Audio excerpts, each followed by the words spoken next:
Hi, everybody. Welcome back. This is episode 4 already of Crack the Egg podcast. I'm Jess from Crack Creations, And I'm Adrianna of Yellow of the Egg Designs. and we're here again to give Adriana a little interview as she had already her second show of 2025. How do you feel about that? It's only Monday and the show was Saturday, and it already feels like it was 3 years ago. So I'm not sure if that's just like my perception of time right now because we are in what feels like the absolute slowest part of the school year or what. But as far as like to already be done with two, it feels pretty good. My strategy, I think, this year of like not having as many shows. I know these shows were back to back, but now I'm off for a month is a lot better, I think, as far as for my mental health too. So yeah, not too bad. Well, I have been vicariously living through everybody. Everyone I know who does shows is already in progress with their shows, and I'm here still waiting for my first one to come. I'm like, come on, I need to start.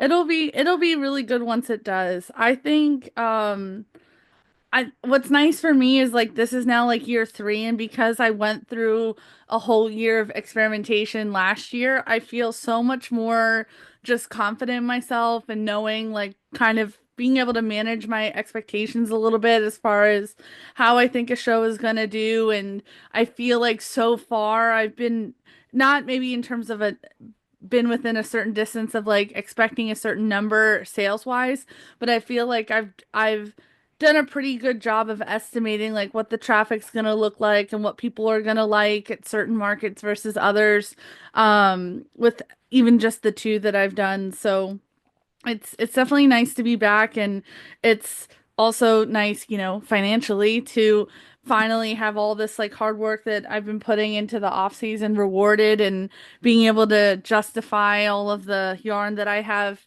acquired in the last 3, 4 months. So it's good. Yeah. I can't wait. I have what day is today? I have 2 weeks left. I have like 2.5 weeks. It goes so quick. I know. It Uh, really does. so what are you working on? I am currently on a real lovey kick, and specifically the mini lovey kick. When I realized how much quicker these go, I just like that's what I've been working on. It's just mini lovey. So this is I believe it's the Rye Rabbit pattern or something like that. From the Mama Made Minis mini collection. So it's not in the book, it's one of their other patterns. And I chose specifically the floppy ears for this guy because I've made the rabbit before in the little size, which is the one from the book, but I've never made one in the mini size or with this type of ear. So I'm really loving how it's turning out so far. I'm currently on the legs, which is like I think my least favorite part. Um, so yeah, what about you? He's cute. I am also working Mama Made Minnie's pattern from the book. I was going to, as we were preparing to record today, I got all the yarn out to do her cow pattern, but modify it into a Highland cow. But I had a bookmark in the book at the dinosaurs. So I was like, nope, I'm doing the dinosaur. The cow, I love that pattern so, so much, but there's also so many color changes that I think doing that while recording would be That's a why challenge. I was going to modify it to be a Highland cow where it's just Oh, you're solid. right, you're right, you're right. I was just thinking of a regular brown and white cow, not Oh, thinking yeah. about the fact that they're a pretty solid color. So you're right, you're right. There, I go You've ahead. gotten me on a lovey kick, and it's not like the demographic that I market towards, but I like them, so I'm gonna make them. And I will say, like, we can talk about this later, but like, I had a sale this weekend that indicated that what you might expect to be the target for these, it might not always be that. Sometimes you might be surprised who will purchase a Lovey and for who they will purchase one. So Good that's to all I'll say on know. that. Yeah. Good to know. All right, so you had a show last weekend, and now you had a show this weekend. what was this show? What was the title of it? Where was it? So this show was Baubles and Blooms. It was organized by a vendor that I've gotten to know over the last, I would say, probably year.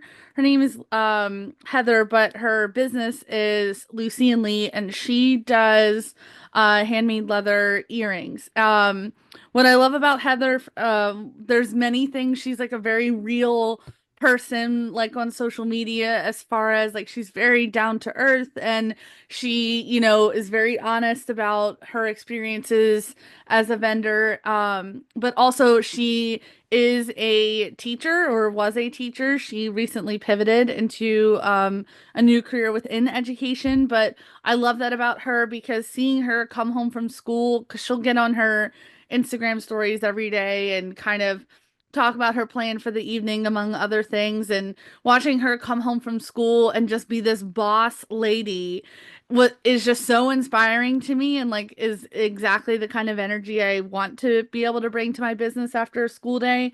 Um, but this was her second time organizing this event in Pottsville. It was at a just like a regular studio space, not like for a specific, event type or whatever, like kind of giving very like wedding vibes, I would say the venue. So yeah. And how large was it in comparison to last week? How many vendors do you think there were? If I don't know the exact number, I would guess maybe 20, whereas last weekend there was probably 40 or so, actually probably more than that. Um, One of the big differences with this market in comparison to like the one I did last weekend was last weekend you applied for it, but this weekend you were specifically invited or asked by Heather to come. So I was the only crocheter, and for the most part, you did not really have any overlapping of categories because she was so intentional in how she curated the show. There were all different types of vendors. There was a vendor selling like dog collars and bandanas, dog treats, different like dried meats, like Slim Jim type things. Sh Heather herself had a stand set up with her earrings. There were a couple of vendors geared more towards children. There was a stationary vendor, so all different types. But it was definitely smaller in terms of the number of vendors. And then again, I was the only crocheter, whereas last weekend I think there was at least one or two other crocheters, but even still last weekend they were different. They crocheted different stuff than what I do. Yeah, last week when I walked around, I believe there was only one that was like primarily crochet, Yeah. and her items were like opposite end of the rainbow from you. Yeah. Yeah. So were you indoors or outdoors? It was all indoor. We were all indoor. Okay, and how big was your space? I think officially it was like an 8 by 8. Um, I don't know that I quite took up that much room. Because of the way, because there were so few of us, um, there wasn't really such a like specific area in which we were, like it wasn't taped off like a normal market because it was so I think laid back. So I might have used less than 8 by 8, but I think officially that was the space we were given. So having an 8 by 8 space, how did you lay out your display? So I was towards the back of the venue, and so the strategy that I used was I did an L situation where if you were walking to the back of the venue, when you first came up to my booth, I was on the left-hand side, and the very first part of my L was I had my 6 foot table that had my Ferris wheel with my turtles, my accessories, so my scrunchies and keychains, as well as a little stand I have that has a that has my eggs and pigs on it. And then right on the corner of the L, I had my wooden plant stand, so to say.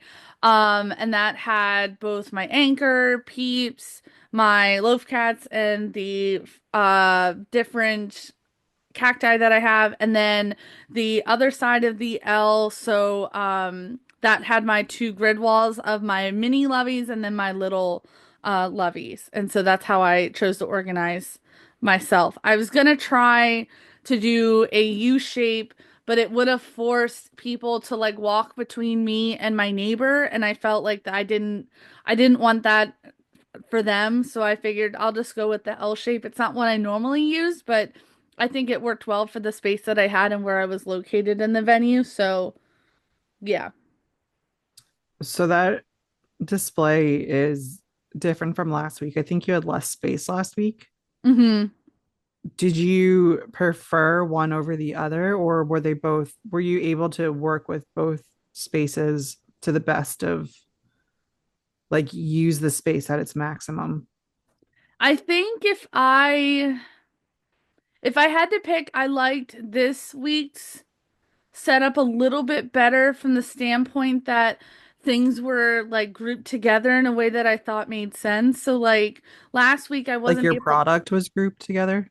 Right, Okay. specifically the grid walls because last week I didn't have the Lovey grid walls all together, and I think that was not necessarily to my disadvantage, but it just, I think from a customer standpoint, I think it made it hard to know like which levies I had. In my head, I knew, okay, that side has the little levies, which I really only had the bears of at that time, and the other side had or I'm sorry, it's the other way around, where I had the minis on the one that had pretty much only bears, and then the other side had the littles, which I had more of a variety of, so I knew that, but your average customer isn't going to know that. So, yeah.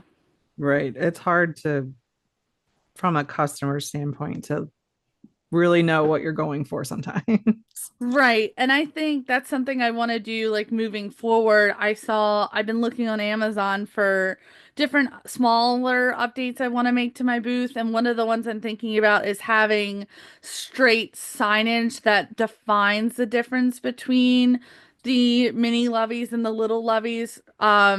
So that people can have a better understanding of like, okay, like the mini levies are usually this size, and they are between this price range, and then the littles are again this size, this price range. And I want to be able to get to a point too where I can specifically say I can make all of these animals in this size and these animals in this other, because as of right now, the designer of the levies, a lot of the patterns exist in both the mini and the little form, but not all of them. So, like, for a great example would be I just finished a raccoon mini levy last night that only exists in the actual mini size and not in the little. But that's a lot for a person to read, so I haven't really figured out a way how could I do that in a way that's not super overwhelming to a Like customer. read And the fine print. right. So someday I'll find a way, but as of right now, I do not know. Yeah. So how long was it this time? It was 10 to 3, so 5 hours. And we got to set up starting at 8:30. So I think we got there right around 8:30, if not maybe a couple minutes after, because from my house, Pottsville is an hour and a half. So it was officially the longest I have traveled for a show. So An yeah, hour and a half? yeah. Okay. I think prior to that, the longest time was an hour, and that was to Bel Air in Maryland. But that was going on 2 years ago now. Okay. Yeah. So that was an hour longer than last week, right? Last week was 5 minutes, so probably an hour and No, I 20. meant I meant the show Oh, duration. oh, yes, yes, yes. Sorry. The showing. No, no, no. This is Adriana teacher brain kicking in. Meaning that I don't have one anymore. At this point in the day. Yes, you're right. It was an hour longer. Um, are you like so you started with 4 hours and then you went to a show with 5 hours? Is it like this might be a strange question, but like is it building your stamina to like last through the shows?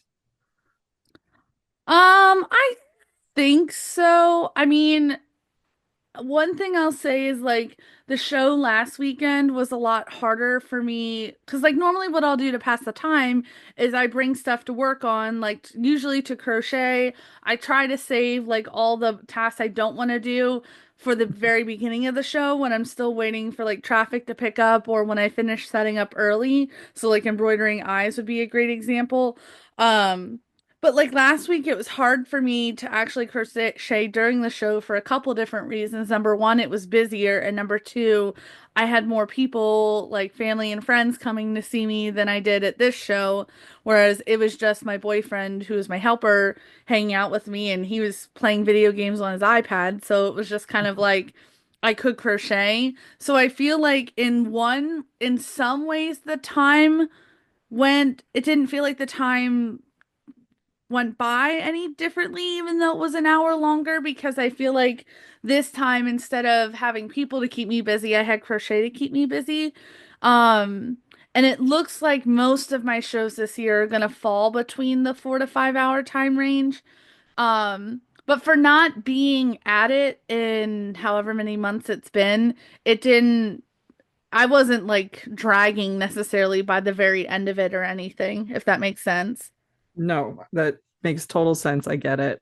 That's good. Yeah. I'm jumping right into a 2 day, like 8 hours each day show. Ooh. So I gotta build up the stamina. That would be hard. I don't think I've done a show that's been longer than 6, I think. So 8. Oh, that sounds brutal. I gotta get you to be a helper at one of my shows. Yeah. One of the long ones, a successful one, not that dinky little Oh gosh. failure of a show last year. But we got to spend time together and we had good cookies because there was a girl there who made excellent cookies and we ate those. So I mean, but yeah, that was a bit of a wash, but That I was fun. digress. Okay, so with such a short turnaround, how did you rebuild your inventory, so to say, between the shows? So, I didn't worry about small stuff because I knew I had plenty of turtles, plenty of loaf cats, pigs, eggs. Um, and based on like what sold well in the first show, I tried to prioritize loveys and I sold out of all my peeps that were in purple at the first show. And since we're still leading up to Easter, I thought, okay, I'll prioritize making a couple more purple peeps. And so I did that, which was good because every peep I made in that color, which I think I only got around to making two, sold. So between the peeps and the couple mini loveys I wanted to make, that was pretty much all I had time for in the last week. What's also difficult right now in my job is that I've had a lot of days where I've had to stay late at school, either because the marking period has ended, or we have a faculty meeting, or just a whole mix of stuff has been happening that's also messing with like my motivation to crochet when I get home. So having that 1 week turnaround, especially right now, was quite difficult, but thankfully I was in a good spot because of all the work that I did in the off season that while I didn't necessarily need to prep anything new, it was definitely helpful to me to do that because now I have less to do for the next show, so on and so forth. So essentially, when you were preparing for that first one, you were kind of double preparing. Right.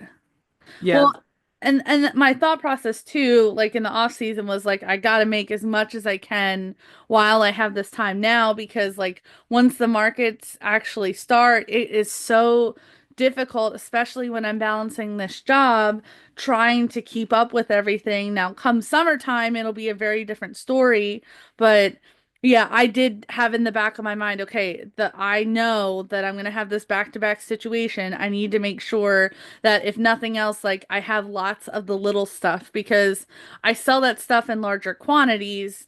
Um, but then the trade-off is that I don't have as much time to spend on the loveys, but when I do sell like a lovey, that's a really high value, high profit item for me. Yeah. And you offer commissions, correct? Yes. Do you find that interferes or like hurts you at all? Oh, for sure. Right now, the only commissions I have are from my dad, and he will get his furies when he gets them. There's like no rush. The man hasn't paid me yet, so don't worry about I'm not holding his money hostage or anything. But I have experienced before where I've taken on too many custom orders and then either get delayed on my turnaround time or I get delayed in my ability to market prep.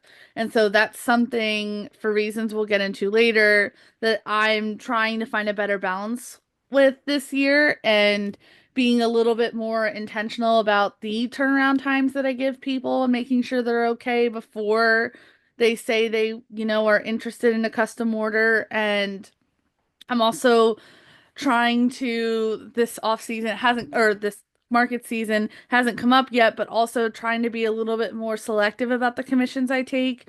So, like, there have been situations in which someone has commissioned me to make something that I don't normally make, but I made it for them because they were interested. Like, great example would be this Bananasaurus that someone asked me to make for them last year. I'm glad I made it. I intend to make it for my market either in May or in June because like it's another statement piece to have in my booth and it's an item that I can put a pretty high price tag on as far as for my time, but I dragged my feet a little bit about it at first because it was a new pattern. I didn't know what to expect. I didn't even know exactly how long it was going to take. I had a guess in my mind, but you never really know till you sit down and do it. Um, and that project threw off a week of market prep back during my market season last year. So, it's nice though. It's just it's so difficult because it's so nice to have that money then, and then you're also building a rapport with customers that they can either potentially refer you to their friends or they come back and buy more from you. Because I've had that before too, where there's one woman who she's bought, I want to say 4 levies from me now, and 3 of them have been custom. So that's a significant chunk of money to me and not something to um you know th Right. like ignore or whatever. But yeah. Yeah. So it's like I'd say it could be like a hit or miss to have commissions. Yeah. I won't do them Sure. because I just find it just my own personal opinion is that if I have to make it, I don't want to. And it makes this more of a job for me. Whereas as long as it's fun, I want to keep doing it. And if I'm being made to make a specific thing that maybe I don't want to, then it's no longer fun. I can get that. So I mean, like I I think commissions are a great idea. Like good for you, but you can have them. I will send everybody your way. Yeah. I will say something too, like that for me can be a positive side of them, aside from like the obvious, which is like the money aspect of it, is that sometimes I've had people some of the commissions I've done have forced me to go outside my comfort zone a little bit, and that can be good for me.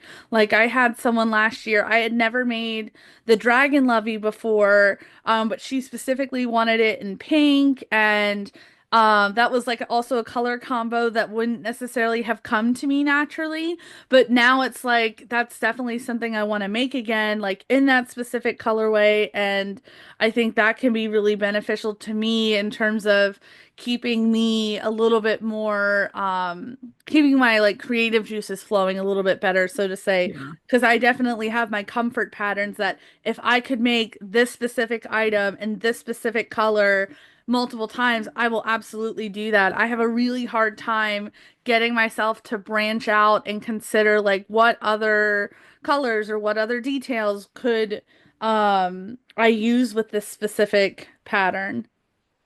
Yeah, I get that. So let's get back to the show.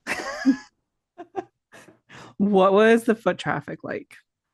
It wasn't super high traffic and I didn't expect it to be. It was an event put on by a fellow vendor whose following isn't because they put on events. Their following is for, I mean, I would say primarily because of the earrings and stuff that they make. And I said this to Heather at the show, for despite the fact that foot traffic may not have been super high, what foot traffic was there was translating really well into sales, I felt. I did better at this market than what I've done at other events that have been A, put on by a big organizer, B, had more foot traffic, C, bet more resources as far as advertisements, so on and so forth. Um, that I was totally happy with what foot traffic there was, even if it wasn't maybe as much as I, would normally hope for at other bigger shows. Did she market at all, or was it just basically her own business socials? She did her, like you said, her business socials. I believe she also put out other forms of advertisements, like with radios. I know there was like a local news station that came by. Um, and I feel like there's one avenue I'm not thinking of. I mean, obviously, like the vendors that were there also did like their own marketing too. Right. But it wasn't like one of those things that I've seen before, not with like any show I've set up with, but I've seen sometimes like where vendors are like required to do their own marketing, Oh, like it's part of the vendor agreement. I yeah. don't do shows like that, but it wasn't like that situation. Heather never would have told us like you need to market this to be a part of it kind of thing. Right. Yeah, I think that's just a natural thing for vendors too, to be like, hey, I'm going to be here this weekend. right. Exactly.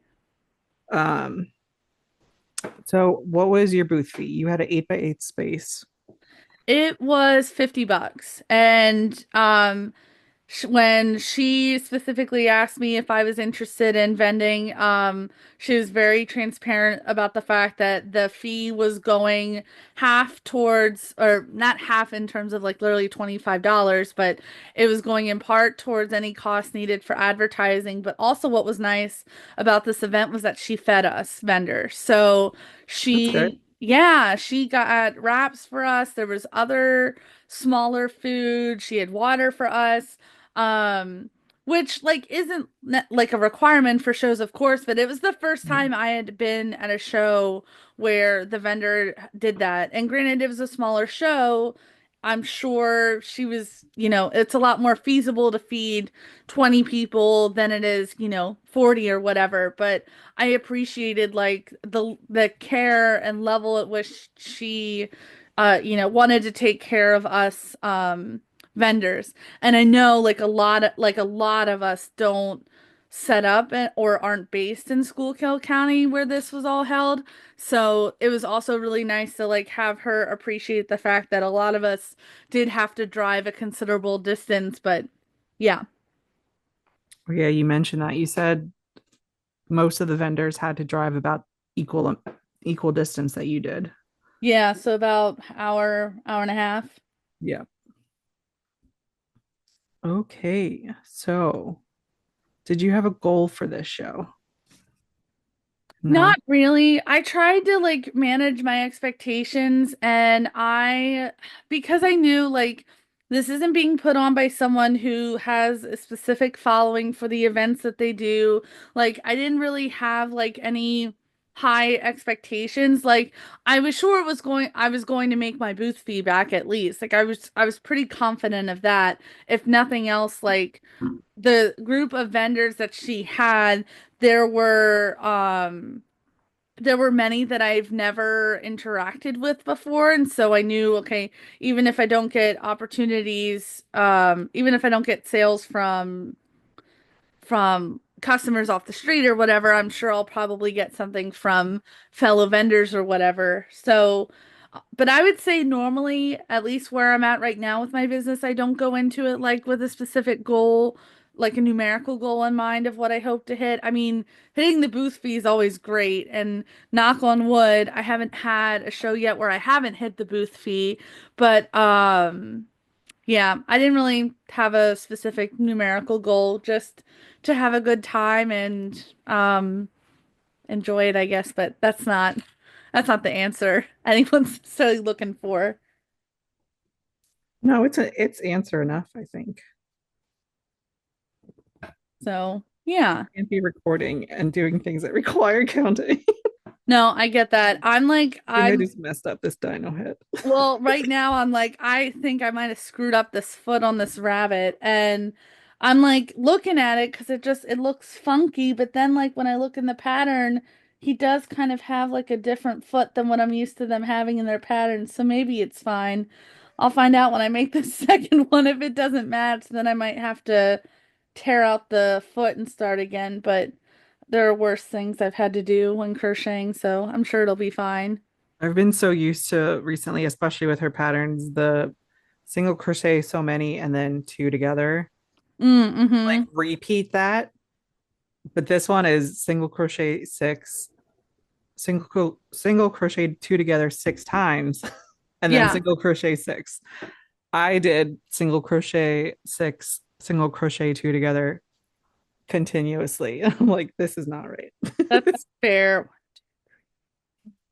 Yeah, Counting is hard. it is. And like one thing with their patterns, like when switching over from the littles, because that's what I've made for the last year and a half to the minis, is like the construction isn't that much different, but it's different enough. Like when you're trying to start the body from the head, because you always make the heads first and you crochet into the head to start the body. On the minis, it's obviously a little bit different because everything's smaller. And so I'm used to the forgiving nature of the little patterns where it's like you have like 9 to 12 stitches to crochet on for the head or to Yeah. crochet the body onto the head, whereas the minis you only have 6, and it's not very forgiving. It's fine. I don't have a problem with it. It's just it feels like harder to mess up because you don't have as much wiggle room. Yeah. Just don't do it backwards like I did the first time. Oof, yes. Okay, so what was your profit? I just into like raw sales, I hit 360. No, wait, let me double check. 359. Which I felt again for the size of the show. It was also only the second year that that show was happening, so it doesn't have like this long-standing reputation in this little town. It's also not a region that has a ton of money either to, I think shop for these, luxury goods like what I'm selling. I thought it was totally fair, and I wasn't upset about it at all. That's good.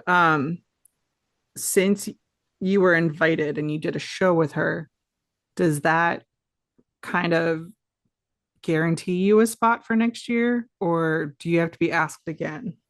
That's a good question. I do not know. I'm sure Heather is the type of person that I'm sure if I texted her right now and asked her, she would tell me point blank. I get the sense that the answer is yes, because in the vendor group chat, she said something about save the date for next year and that it Mm. was going to be such and such a date. So I think so, but I'm also never the person to assume anything when it comes to like my possibility of being able to get into something again being just given. So we'll see, but I get the sense that probably. I mean, did I did well.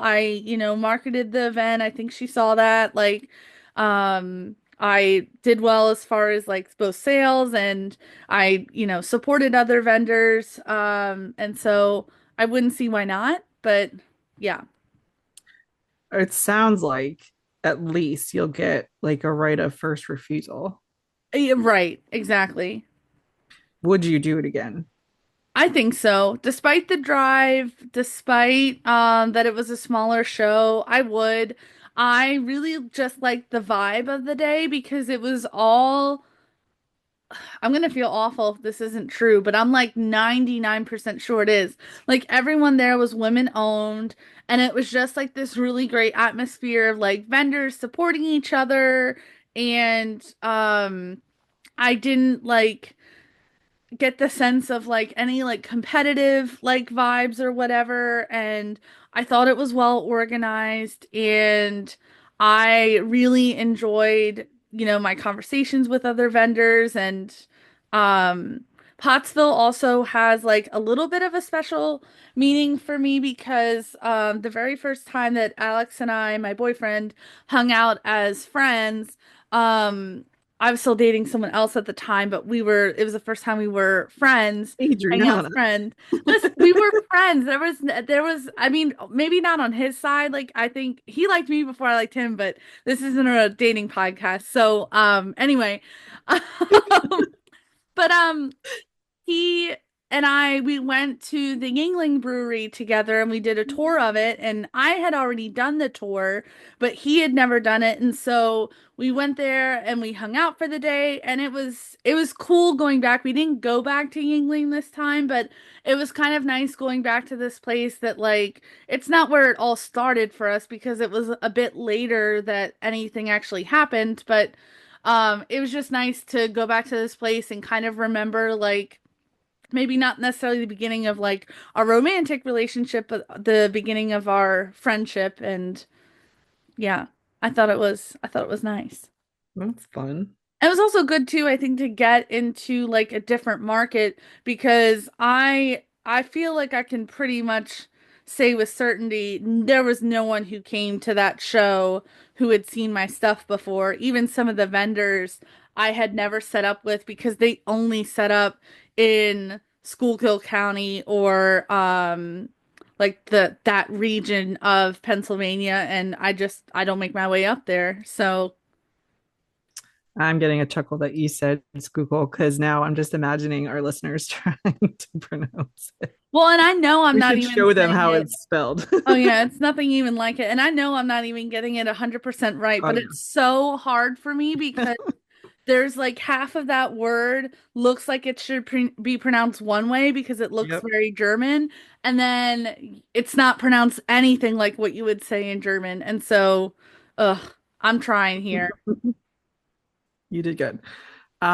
So did you have any best sellers? Yes, it was a tie between turtles and peeps. And the turtles, I think I even said this last week, like I expect the turtles pretty much to do well because they're a lower point item. They're a decent size for what they are, and they've got like the cute factor going for them. I really didn't know what was going to happen with Peeps because it was my first time having them this season anyway. Not this wasn't the first show, but they did really well. And all of the purple Peeps that I made the night before, because that's the only time I had this past week to get to them, they all sold. I still have some yellow Peeps left over and one blue Peep, so I think next year instead of doing yellow, I'll do pink. I tried to have like that gender neutral option in yellow, but I think I would have gotten more people to bite on pink than yellow. But I'll definitely keep the purple and I'll keep the blue too. Since I only have one of those left. So they didn't do as well, but I'd still have them. Yellow is so classic though. That really throws me. Right? I think so too. I would have honestly thought they were the first to go because when I envision Peeps in my head, now I'm not like a Peeps connoisseur kind of person, but like when I picture them, they're yellow in my head. Exactly. But I don't know. To each their own. Do you like peeps? Like making them? Eating them? Who makes Oh, them? Oh, the crochet. yeah. No, the real. Oh gosh. No, I kind of think they're disgusting, to be honest, but I don't love a lot of artificial stuff like that. Now like I have tried like this is probably like more artificial than the normal peeps. I don't really care. Like the party cake peeps. I've Okay. tried those, but I like almost anything that's party cake flavored. So those are good. But like just your like normal like the yellow or the blue like meh. I'm not really into them. What about you? I like them when they're stale. Interesting. Have you heard that? Like people No. always crack the package open and leave it sit out for a couple days and let it harden a little.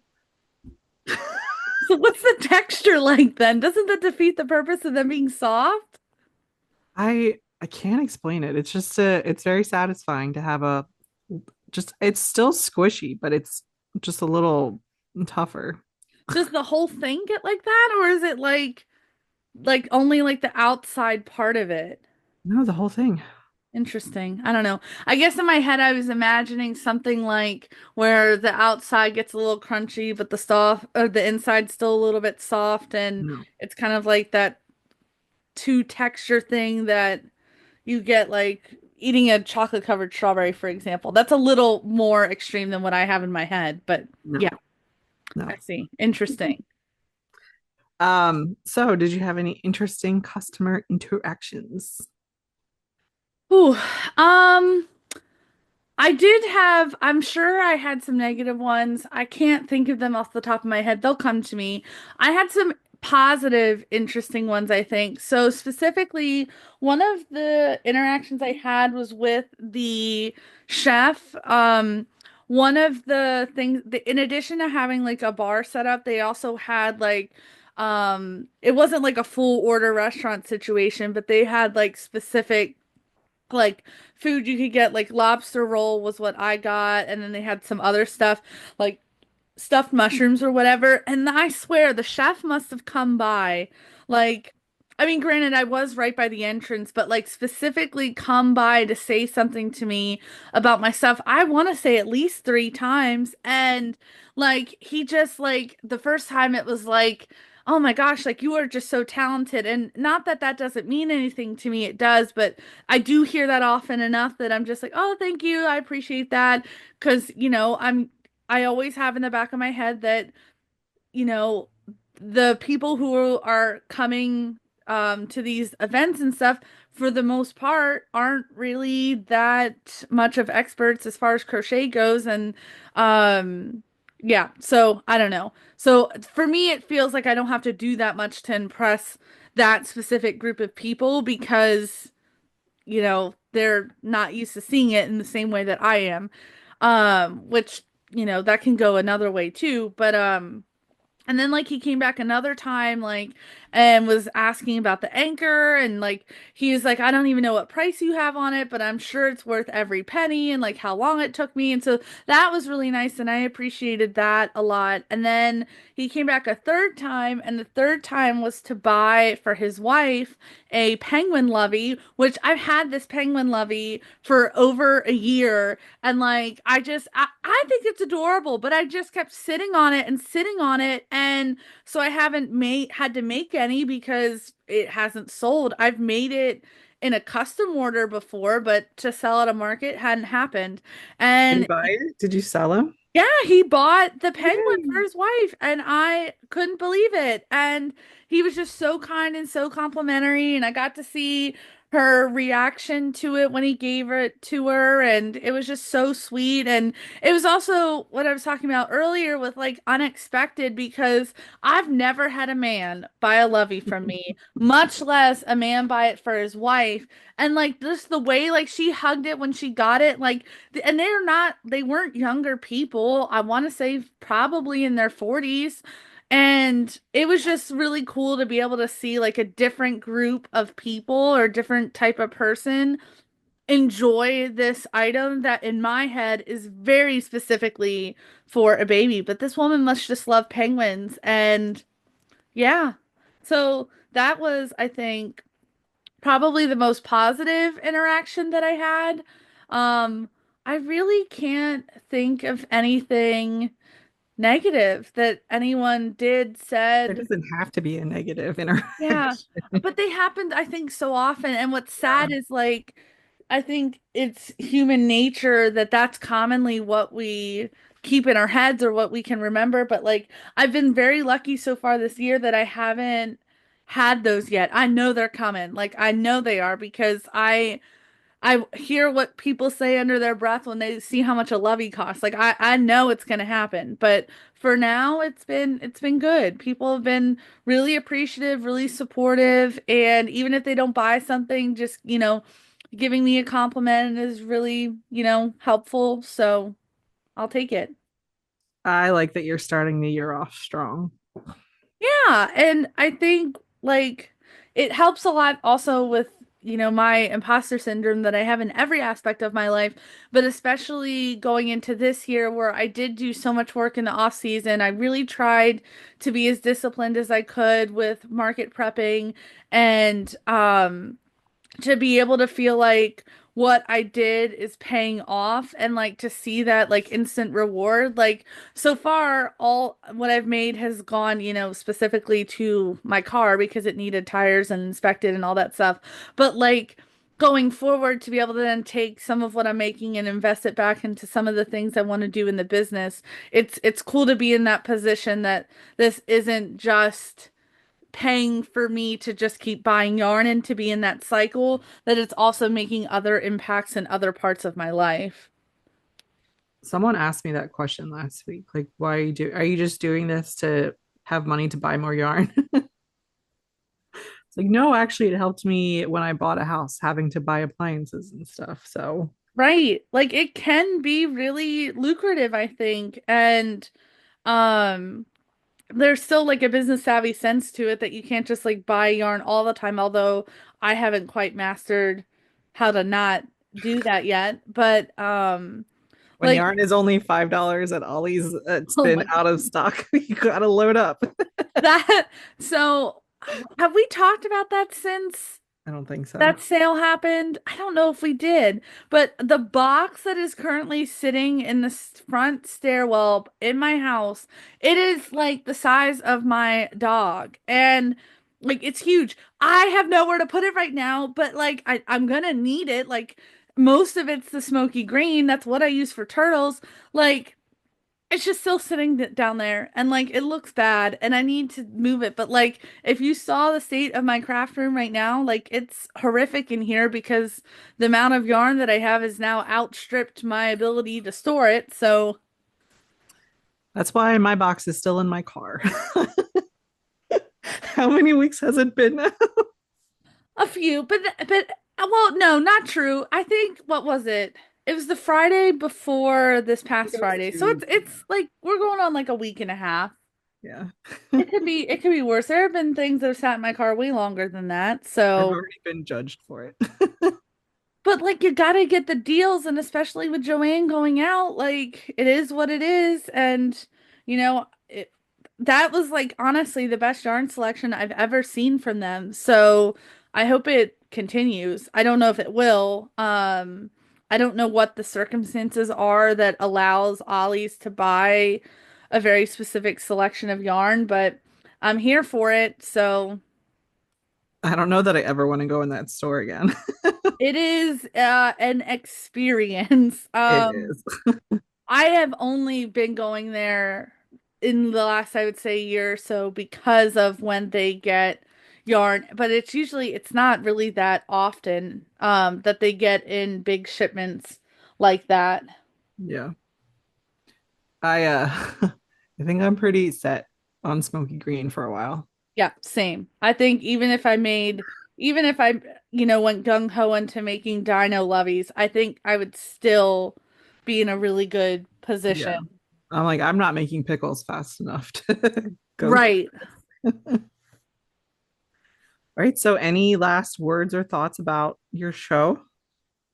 Mm, I don't think so. If there's like any lesson or whatever to be learned from it, I would say it once again comes back to something I talked about in a previous episode, and that is the power of networking. As a no as scary and anxiety inducing or whatever as it can be, the only reason that I got this opportunity is because of the fact that I started, I don't know exactly how I started following Heather on social media. But I had started following her last year, and then I, we were together at a market in August, and I went up to her at the end of the show. It was my best show ever, actually, to the state. And I went up to her and like I just told her, like, introduce herself, and I had been, commenting on her posts and replying to stories and stuff.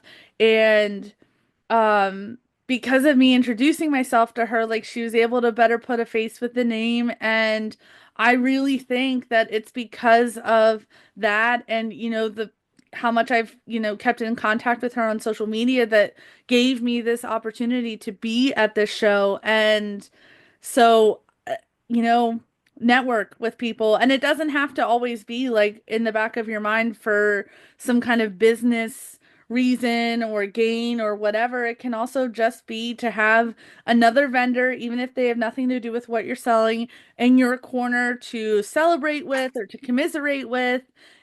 So yeah, do that if you're not doing it. And that's a great reminder to myself, because I also need to keep that thought in my mind when I'm going to these markets and not just being holed up on my booth crocheting the whole time, because that is unfortunately my tendency. So, yeah. You got to put Alex to work so you can get walking around. Yes, yes. And he does a pretty decent job, I would say, of keeping track. It's just whenever I have to take a card payment that he has to call me back. But yeah. And also, I don't want to miss out on the experience of like getting that sale, because it does not, at this point, maybe it's because I'm still so new, or maybe you have thoughts on this, but like every single sale that I get, like it never ceases to amaze me that, oh my God, someone actually wants to buy this. Like, yeah, I don't know. Maybe that's just me, but yeah, I get that feeling, but I have no qualms about walking away. Mostly because when I do, and it's my sister, she sells all the things. We were at a show a couple years ago, and I went to get us lunch, and like there was one item I had that I had for a couple shows, and it just wasn't moving. I had it on a grid wall, and I was walking back, and my sister was disassembling the grid wall, and I'm like, "What the heck are you doing?" And she sold everything that was on it. It's like, I guess I have to walk away more often. that is actually insane. I would love if that would happen to me, So we get a kick out of that. So it's like, I think the novelty, I mean, it's still exciting to get the sales, and it's a rush. It's exhilarating, but it's also nice to share it with my sister, and for sure. we have fun with it. So so what is next for you? Well, there's a couple of things that are now lining up for me, not just market wise, but just, life wise. So I officially announced today on my social media that I have been accepted into a store. That was one of my Yay. goals. Yes, thank you. It was one of my goals for 2025 to get into a retail space, and there are kind of a couple different reasons for it.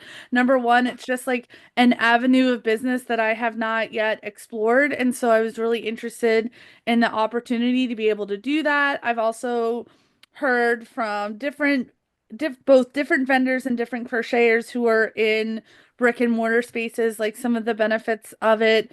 They've been able to do fewer markets because of it, and not that I'm looking by any means to do fewer of them or none at all. It does bring up like an interesting potential that there are groups of people, myself for example, before becoming a vendor, who don't go to craft shows necessarily, but they will frequent these businesses that have the different vendors set up. And so from that standpoint, it was an opportunity I wanted to have. And also, to be able to have, it's not necessarily that passive income, but I can be selling stuff when I'm at school, even though I'm not set up in a market. And because I don't have an e-commerce, situation at the moment, and probably won't ever, at least while I'm in this job, I think it makes, sense for me. And so The store is about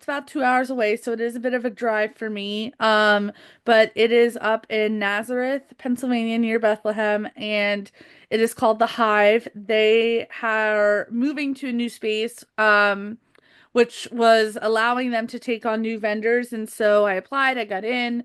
So this weekend, actually coming up, I will have the opportunity to see the exact space that I'm going to have, which is as they quoted it, a medium pegboard. It was one of the cheaper options, and because I'm not in a store yet, I chose that as my top option. What I think will also be good about having that is because, like, when I think about my markets and what I'm trying to sell the most of is my loveys, being able to display them in that way, I think is a little bit more eye-catching than if they're just laying on a table. I could probably have figured my way around it either way if I had gotten a table instead, but I think a pegboard is a really good place for me to start. And from a cost standpoint of how much it costs to rent that space, but also the level at which I'm able to fill it right now. If I go through things faster, that's great. But if I have this huge table, that's taking away from my ability to market prep. And I'm still signed up for quite a few markets for this year, and I'm not going to change that either. So I think it could be a really great opportunity for me. It's also, again, in a part of the state that I don't set up for markets. So there's a whole population of people who are going to be seeing me who probably don't right now. So that'll be great. And yeah, I'm excited. I'm excited for you. How are you managing preparing for, yeah, you know where I'm going, preparing for your next market and also having stuff in store? Because, like, how much do you make to put in a store space? Yeah. My The number that's in my head to start is I want to get, and I don't even know if it's going to be physically possible with the space that I'm given at least to start, but I'm going to try. My goal is to start with 1,000 there because of Dollars? right in Okay. inventory.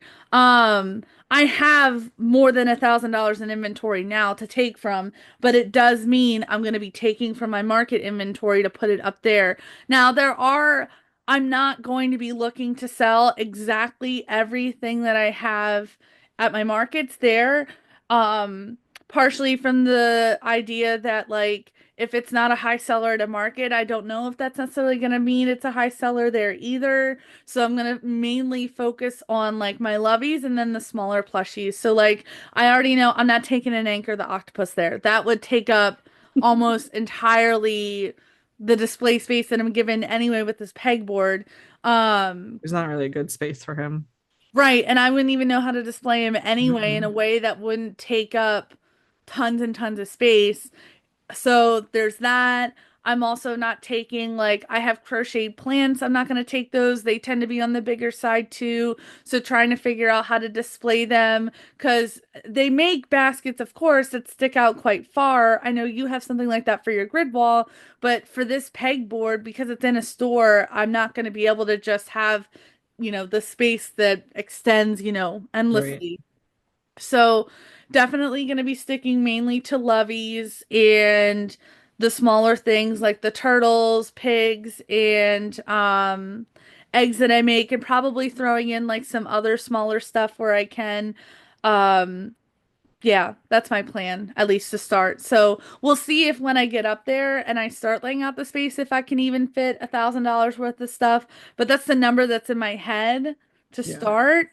And as far as balancing everything, I mean, it's definitely going to be difficult. I think it puts a little bit more pressure on me to keep creating when I come home and not just, slack off when I get home. But I think that's for me, that's healthier than what I normally do when I come home because on a day like today, like if it weren't for the fact that we were recording, I don't know if I would have come up to my craft room right away to crochet. I might have sat on the couch a little bit and disassociated and part of that comes with the territory of having such a mentally demanding job, but I think by having this, it will force me a little bit to work a little bit harder and to be able to decompress in a way that's not scrolling through Instagram Reels. So, yeah. Yeah.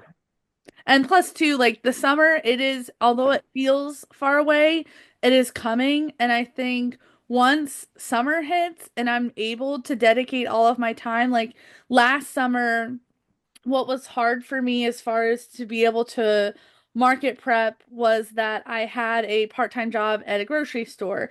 And it was part-time, but I would be waking up sometimes even earlier than my job now. Like when I had to be there from like 6 to 12, I would get up around like 3:30. And so when I would come home, I would usually take a nap. And then once I got up from the nap, I had a really hard time motivating myself to actually work on anything for the business. But now, because things are going so well for me between markets and the store, I'm going to be able to quit that job. And I haven't been doing it since Labor Day anyway. So it's not like, it's been income I've been relying on recently. But this summer I'm not going to have that. Now I will be traveling a little bit, but other than that, like I'm going to be able to just dedicate my days to making. So I Yeah, think I'll that's be good. able to find a balance. I think Yeah.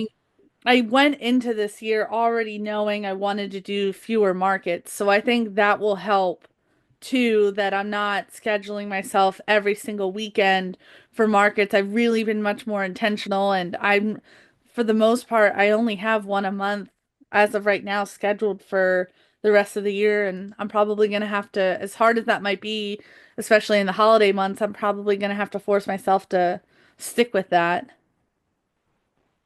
I forgot you have summers off. Yes, it So is that's going to be very helpful for you.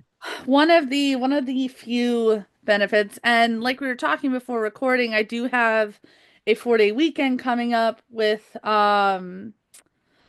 Easter, our mini Easter break, so that'll also be helpful. The store doesn't officially open until the end of April, so my hope is to be able to get up there this weekend for a vendor open house and to set up my space.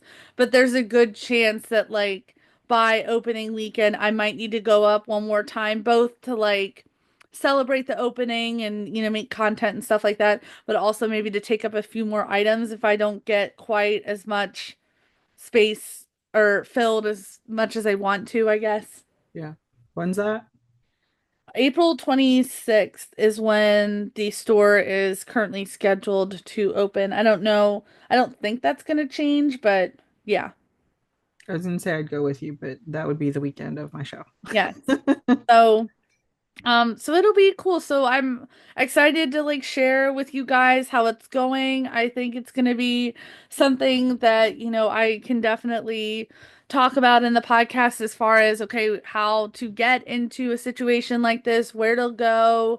Um, and also just to kind of update how it's going for me as far as balancing both this opportunity and markets. But beyond the store, the next show that I have will be in, let me think, 33 days from today. And that show is a show that I'm returning to, and I'm really looking forward to it because last year, up until I had my best show ever, it was my best. And it's at a winery, and I'm not a big wine drinker, but I do like the this one flavor of wine that they have, so I'm excited.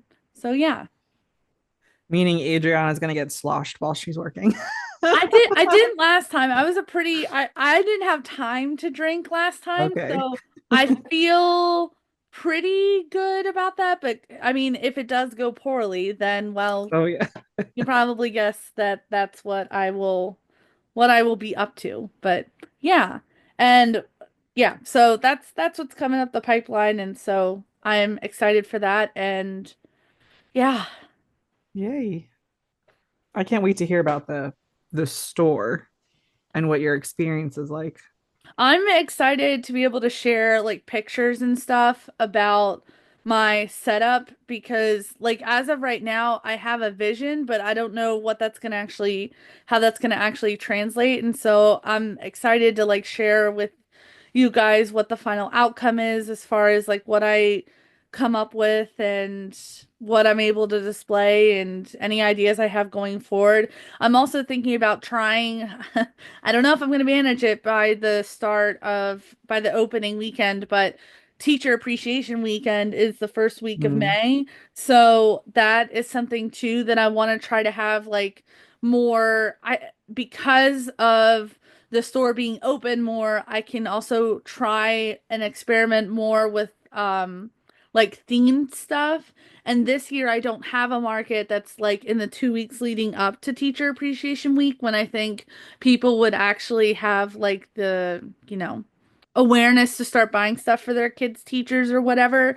And mhm. so that's something like I might experiment with. Like I have some ideas for like what might be some teacher appreciation gifts I might try to throw in there, but at other times of the year too, if I don't necessarily have a market that lines up well with leading up to that holiday event, whatever, I might be able to capture that in the store. So, yeah.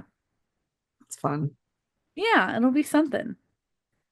All right. So, do you have anything else to close this episode out?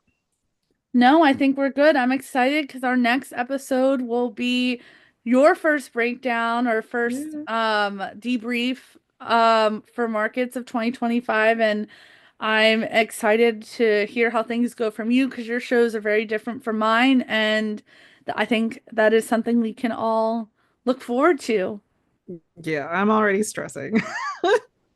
It's gonna go wonderfully. I feel it, and you I know, think the show's going to be fine, but I'm just having trouble with my layout right now. I I'll be honest, most of the shows I go to, I don't know what I'm doing ahead of time. And that's probably not a great strategy that I would recommend to the average person.